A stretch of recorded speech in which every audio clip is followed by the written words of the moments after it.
संगवारी हो, राम राम, जय जोहार, जय छत्तीसगढ़। मोर नाम शेखर है। मैं नॉलेज हब कोचिंग संचालित करता हूँ रायगढ़ छत्तीसगढ़ में, आपके अपन प्रदेश छत्तीसगढ़ में। तो भैया ज़्यादा समय नहीं लग, सीधा न्यूज में आबू, हिंदी में आता हूँ और शुरू करता हूँ। आप लोग बोलते हैं तो बहुत समय ले लेता हूँ, तो चलिए पहले न्यूज पर बात कर लेते हैं। अचानक मार टाइगर रिजर्व की बात करते हैं। अचानक मार टाइगर रिजर्व अचानक से चर्चा में क्यों आ गया, इसलिए आ गया।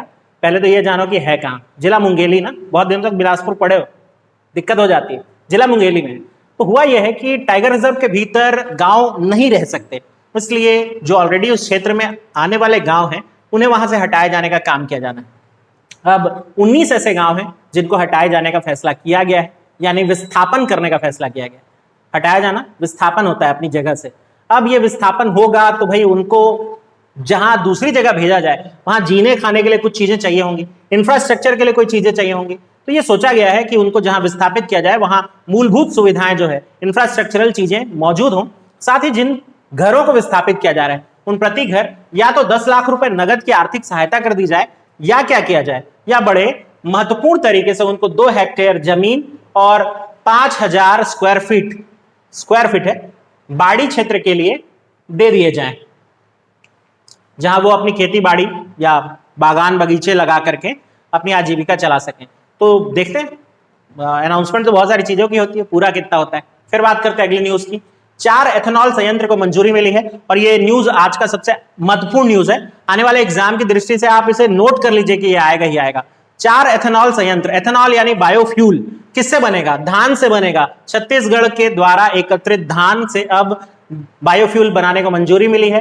लगभग 3.5 लाख टन धान उपयोग होगा बायोफ्यूल बनाने में, और ये चारों प्लांट मिल करके 17,500 लीटर बायोफ्यूल तैयार करेंगे। अच्छी बात है। कहां कहां लगेंगे ये जान लेते हैं। 2 लगने वाले हैं मुंगेली में, 1 लगने वाला है जांजगीर में, और 1 लगने वाला है महासमुंद में। टोटल हो गए 4। अब इनके लिए 4 अलग अलग कंपनियां हैं, उन्होंने एमओयू साइन किया है, यानी मेमोरेंडम ऑफ अंडरस्टैंडिंग छत्तीसगढ़ राज्य सरकार के साथ।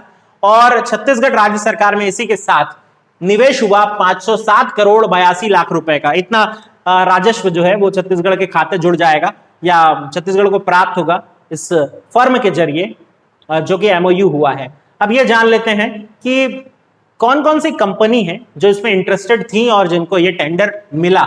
उनमें एक कंपनी का नाम है messrs Chhattisgarh distillery. Messrs Chhattisgarh distillery Kumhari की है। मैसर्स चिरंजीवनी ये जो है बिलासपुर की है। मैसर्स क्यूबिको प्राइवेट लिमिटेड भिलाई की है।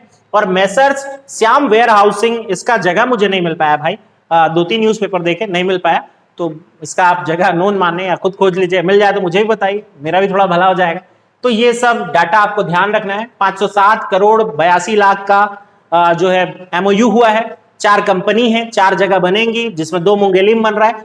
3.5 लाख टन धान का यूज होगा और 17,500 लीटर बायोफ्यूल बन सकेगा। रोजगार भी मिलेगा लगभग 3,000 से अधिक लोगों को। देखते हैं क्या होता है। अब बात करते हैं अगली न्यूज की। Differential global positioning system, differential global positioning system short form DGPS. तो भाई एक तकनीक है, ये तकनीक वैसे तो देश में पहले से थी।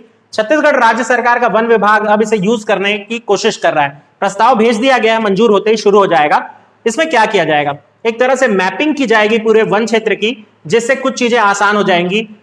एक तो वन विभाग में कर्मचारी कम है और जो भी है वो थोड़े अनियमित रूप से है, और यानी कि सही कार्य नहीं हो पा रहा है कुल मिलाकर के।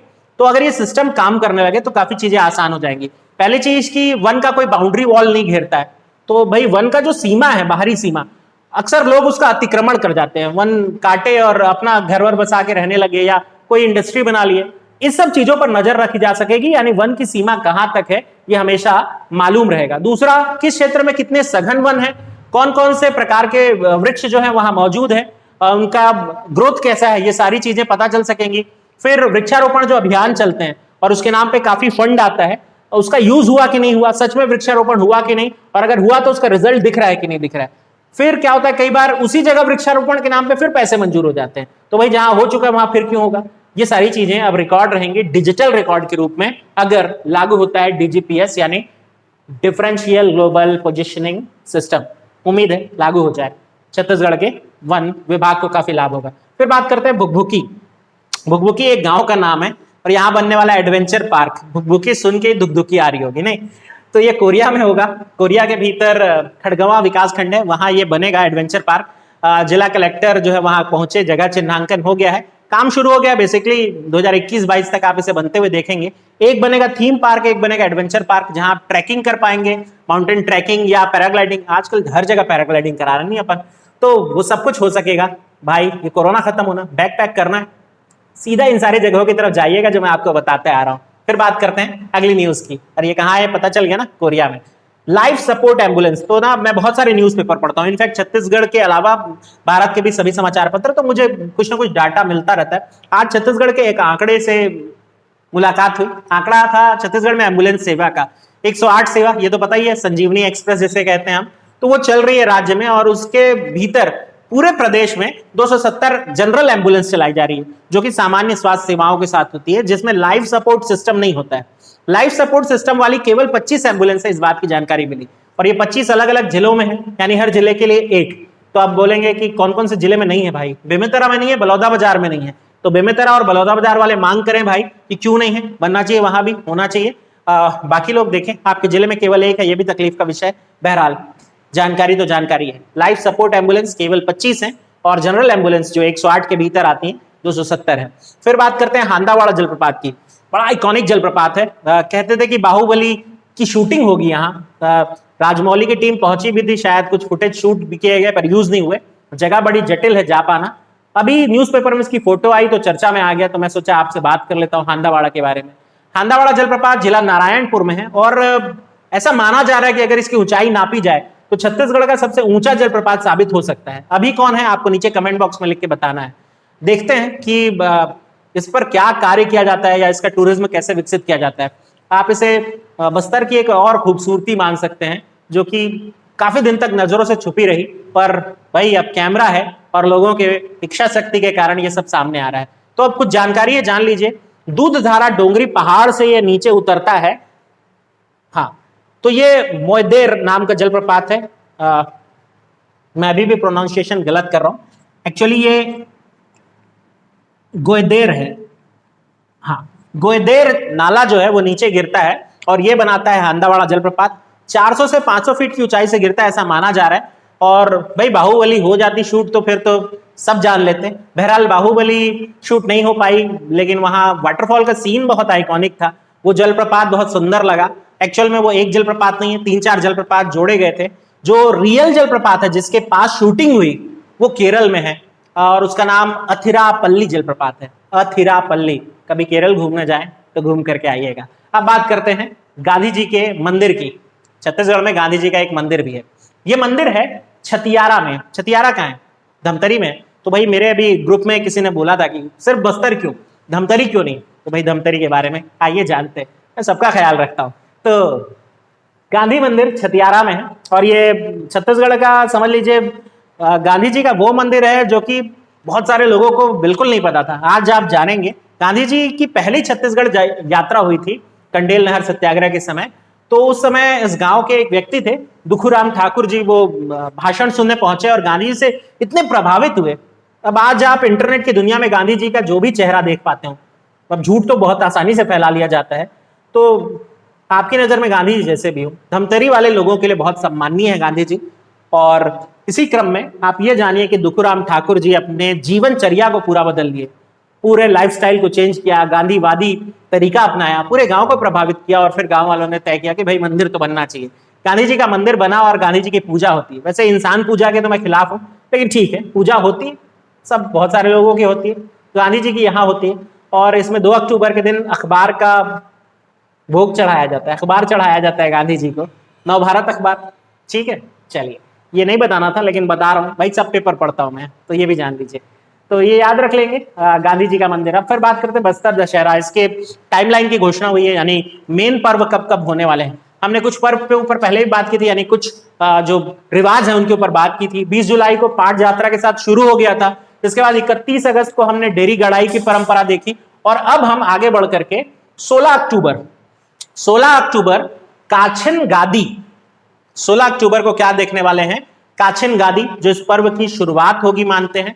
और फिर 31 अक्टूबर देवी विदाई, जिसमें दंतेश्वरी माता और मावली देवी इनकी विदाई जो है उसके साथ ये समाप्त होता है। तो ये तो हो गया बस्तर दशहरा के बारे में। फिर बात करते हैं राष्ट्रीय पोषण माह। राष्ट्रीय पोषण माह 1 से 30 तक चल रहा है, ये तो पता ही है आपको। तो भाई इसका ई शुभारंभ छत्तीसगढ़ में किया मुख्यमंत्री ने। ई शुभारंभ आजकल हर चीज का चल रहा है।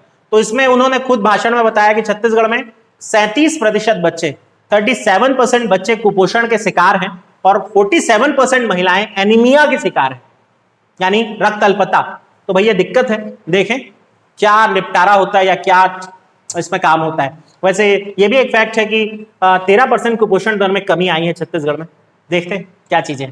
फिर बात करते हैं अगली न्यूज की, बॉटनिकल गार्डन। ये फिर चर्चा में आ गया। नया रायपुर का बॉटनिकल गार्डन काफी दिन से निर्माणाधीन था, कोरोना के कारण रुक गया था, फिर से निर्माण शुरू हो रहा है। बॉटनिकल गार्डन नया रायपुर में जब बन करके तैयार होगा तो उसके साथ साथ बन रही एक और चीज चर्चा में आई, ये है सेंट्रल पार्क। सेंट्रल पार्क यानी रायपुर, नवा रायपुर का एक और खूबसूरत क्षेत्र, एकात्म पथ। याद होगा बीजेपी गवर्नमेंट के समय एकात्म पथ बनाया गया था दीनदयाल जी के नाम पर।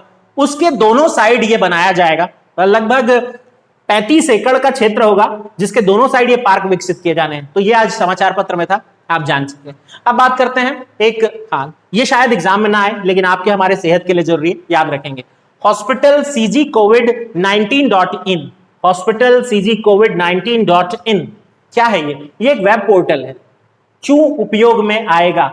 ये घर बैठे कितने बेड हैं सरकारी हॉस्पिटल में उसकी जानकारी, प्लस प्राइवेट हॉस्पिटल में कितने बेड अवेलेबल हैं उसकी जानकारी उपलब्ध कराएगा। तो भाई अगर कभी ऐसा हो, भगवान ना करे लेकिन ऐसा हो, तो आपके पास एक वेब पोर्टल है जिससे आप जानकारी ले पाएंगे कि बेड सच में उपलब्ध है या नहीं, कि होम क्वारंटीन में इलाज कराना ठीक रहेगा।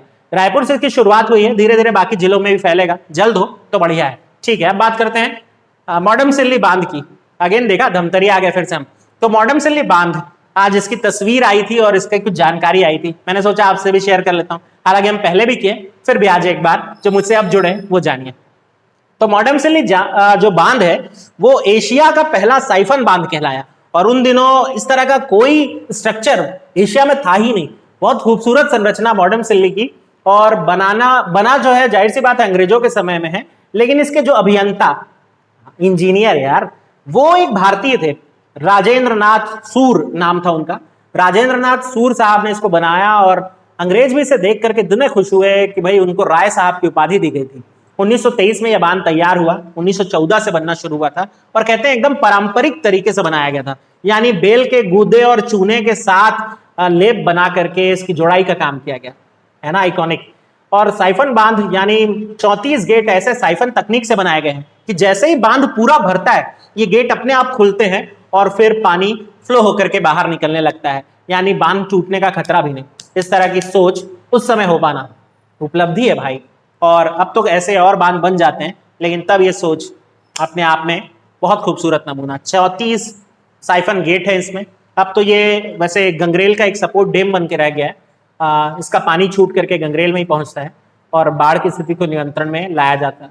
तो भाई ये नदी आप देख लेते हैं किस नदी पर बना है, सिलियारी नाम की नदी पर बना है। इतना कुछ था जो मैं आज बटोर पाया, कुछ छूट गया होगा तो मैं कल कवर कर लूंगा। मैं तो रोज मिलता हूँ आपसे, आप रोज मिलते हैं। अगर ये पहल पसंद आ रही है तो वो लाइक का बटन दबाया करें यार, थोड़ा उत्साह बढ़ता रहेगा मेरा।